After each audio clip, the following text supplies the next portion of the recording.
Government high school Tucson, जिसकी इमारत का काम 2016 में शुरू हुआ था, आज तक पूरी नहीं हुई।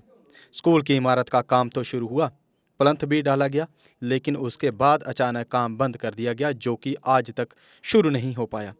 200 के करीब बच्चों के लिए केवल 3 से 4 कमरे ही बैठने के लिए उपलब्ध हैं। बच्चों को ग्राउंड में बैठकर भी पढ़ाई करनी पड़ती है। इस संबंध में जब पंचायत के सरपंच और अन्य गांव वासियों से बात की गई, तो उनका कहना है कि जब जहां हाई स्कूल बना तो उन्हें काफ़ी खुशी हुई कि अब उनके बच्चों को पढ़ने के लिए दूर नहीं जाना पड़ेगा। इसके बाद स्कूल के लिए नई इमारत का काम भी शुरू हुआ, लेकिन बाद में केवल प्लंथ डालकर बंद कर दिया गया। जब हमने ठेकेदार से काम बंद होने का कारण पूछा, तो फंड जारी न होने की बात कहकर हमें टाल दिया गया। लोगों का कहना है कि अगर इमारत बनानी ही नहीं थी, तो लाखों रुपए खर्च कर प्लंथ क्यों डाला गया। हम चाहते हैं कि इसकी जांच होनी चाहिए, जो भी उस वक्त के अधिकारी थे उनके खिलाफ कार्रवाई हो। अस्सलाम वालेकुम, आदाब नाजरीन, मैं बहारुद्दीन वानी और आप देख रहे हैं जेके अपडेट। मैं इस टाइम सब डिवीज़न मोहर के टुक्सन इलाके में मौजूद हूं और आप मेरे पीछे ये लोग देख सकते हैं, यहां के सरपंच टुक्सन के। आज यहां पर इकट्ठे होने का मकसद क्या है, मैं बता दूं। यहां पर 2016 में एक स्कूल की बिल्डिंग का काम लगा था, लेकिन प्लंथ आप देख सकते हैं, प्लंथ तो भरा हुआ है, लेकिन उसके बाद कागजों में बिल्डिंग बनाई गई होगी, लेकिन ग्राउंड पे बिल्डिंग नहीं है। इसके ऊपर जो है सरपंच से बात करने की कोशिश करेंगे। सरपंच साहब, अपना नाम बताएं पहले। शुक्रिया बानी साहब, आपने ये सोशल मीडिया के ज़रिए सरकार तक आवाज़ पहुंचाने की कोशिश की। मैं आपका बहुत बड़ा आभारी हूं कि आप टुक्सन टॉप में पहुंचे। मैं सरपंच मोहम्मद मुश्ताक, पंचायत हल्का साल लोअर। अभी हम टुक्सन टॉप में हैं। ये बिल्डिंग जो है, इसका टेंडर हुआ है और ये 2016 में इसका ठेकेदारों ने ये प्लान डाला हुआ है। उसके बाद अभी तक इसका कोई पता नहीं लगा है कि इसका पैसा कहाँ गया, क्या हुआ, और अभी तक इसका कोई अता पता नहीं है। आप एज एक सरपंच है, क्या आपने इसके ऊपर छानबीन नहीं की, क्योंकि आप एक जिम्मेदार हैं यहाँ के?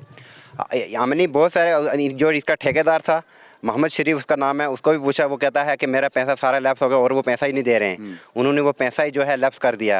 अब इस चीज़ के बारे में कोई पता नहीं। उसके बाद अभी तक इस पे सरकार चाहती तो, अगर सरकार ने 2016 में इसका पैसा दिया, तो मुझे लगता है कि आगे भी सरकार को पैसा देना चाहिए। सरकार ही तो देती है, तो तभी जाके ये सारे ग्राउंड पे काम होते हैं, देहात में काम होते हैं, पंचायतों में काम होते हैं।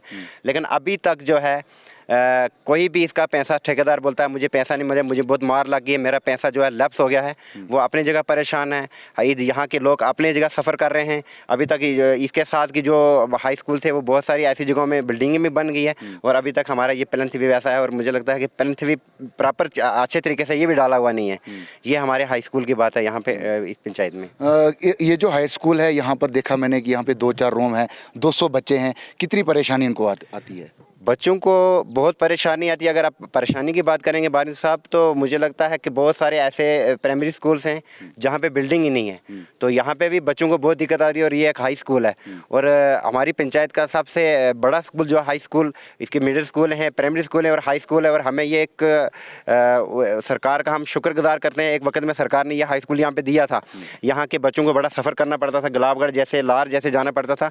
तो यहीं पर बच्चों के 10th के पेपर होते हैं और यहाँ पे बचे। लेकिन अफसोस की बात है कि अभी तक सरकार इसकी जो बिल्डिंग में कहीं ना कहीं नाकामयाब रही।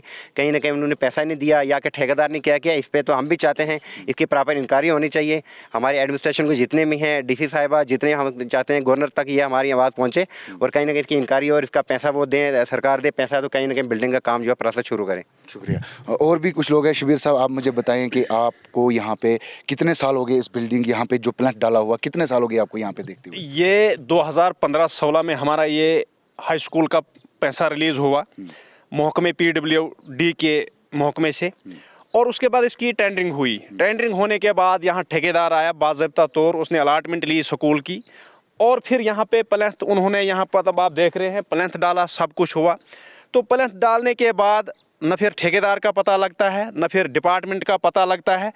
लेकिन मैं सरकार से कहूँगा, जो यहाँ वो जेज थे, AW था, एक्शन था उस वक़्त का, अगर वो कहीं पे भी हैं, उनके खिलाफ FIR होनी चाहिए सबसे पहले। उन्होंने अगर इसकी फंड्स को मिसयूज़ किया, अगर ठेकेदार की अलाटमेंट है वो कहीं देर तक रहती है जब तक वो काम करता है, तो उन्होंने लैप्स क्यों कर दिया उसका पैसा? अलाटमेंट थी, काम चल रहा था, तो ठेकेदार का पैसा लैप्स कर दिया। वो क्या कर रहे थे? वो 2 जेई थे, वो क्या कर रहे थे? मैंने काम किया है, न्योज स्कूल का पैसा देते थे गुलाबगढ़ स्कूल का, यहाँ का काम दिया कहीं और पैसा मिसयूज़ कर दिया यहाँ का। और थोड़ा ठेकेदार को भी गलती है, जिसके पास अलाटमेंट होती है वो कोर्ट में खड़ा होकर तारे गिनाता उन अफसरों को, लेकिन ठेकेदार की भी थोड़ी गलती है क्योंकि उसने प्रॉपर तरीके से काम को नहीं देखा। अब हमारे ये गांव का ख़जाना है, हमारे इलाके का ख़जाना है, ये हाई स्कूल है, यहाँ 2 कमरे टोटल हैं, बच्चे परेशान हैं, 200 तक यहाँ बच्चे ज़ेर तालीम हैं, यहाँ बड़े बड़े प्रोग्राम होते हैं, इलेक्शन टाइम यहाँ बहुत मतलब पोलिंग स्टेशन है। और उसके बाद इतना सामान हमें आर्मी से मिला है कि अंदर जगह नहीं, हम बाहर रख के उनको यहाँ के जो उस्ताद साहिबान हैं उसकी मतलब राशि करते हैं, बाहर रखकर त्रिपाल लगाकर कुछ न कुछ करके सामान को बचा रहे हैं। लेकिन मैं हैरान हूँ 2015-16 से लेकर इस वक्त तक वो ठेकेदार भी गायब है, डिपार्टमेंट भी गायब है कि ये हुआ तो हुआ क्या। अब हमने पीछे एक बार एसडीएम साहब भी यहाँ आए थे पिछले साल, हमने उनको भी यहाँ का विजिट करवाया था और उनको दिखाया था कि सर यहाँ पे ये परेशानी है। तो उसके बाद भी कोई रिजल्ट हाल नहीं हुआ। मैं फिर एसडीएम साहब से फिर गुजारिश करूँगा, एक्शन साहब से और उन मुलाजमों से जिन्होंने इसमें थोड़ा इस पैसे का मिसयूज़ किया है डिपार्टमेंट ने, उनको चाहिए कि हमारे फंड्स को वाह गुजार करके हमारे हाई स्कूल के ये कमरे बने और हमारे बच्चे सफ़र न हो। जम्मू में जुपिटर मोटर्स लेकर आए हैं आपके लिए हर एक काइनेटिक ई रिक्शा पर विशेष ऑफर्स, क्योंकि काइनेटिक ई रिक्शा अब आया है नए फीचर्स व कंप्यूटराइज्ड सिस्टम के साथ, वो भी लिथियम व लेड एसिड बैटरी दोनों ही मोड में। काइनेटिक ई रिक्शा में आगे की ओर telescopic fork suspension, front drum brake, halogen bulb के ड्यूल हैंडलैम्प जो रात में दे तेज रोशनी, जंग न लगने वाला प्लेटफॉर्म जो है नॉन स्किड, जबकि मजबूत मेटल बॉडी के साथ अधिक लोड के साथ चढ़ाई चढ़ने के लिए लगा है हैवी गियर, जबकि डिजिटल मीटर, यूएसबी चार्जर के साथ लेटेस्ट टेक्नोलॉजी की water proof motor. Kinetic e rickshaw देता है आरामदायक सफर की गारंटी।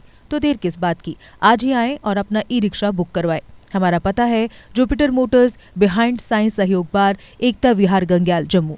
जम्मू संभाग में डीलर बनने के लिए संपर्क करें 7051808080।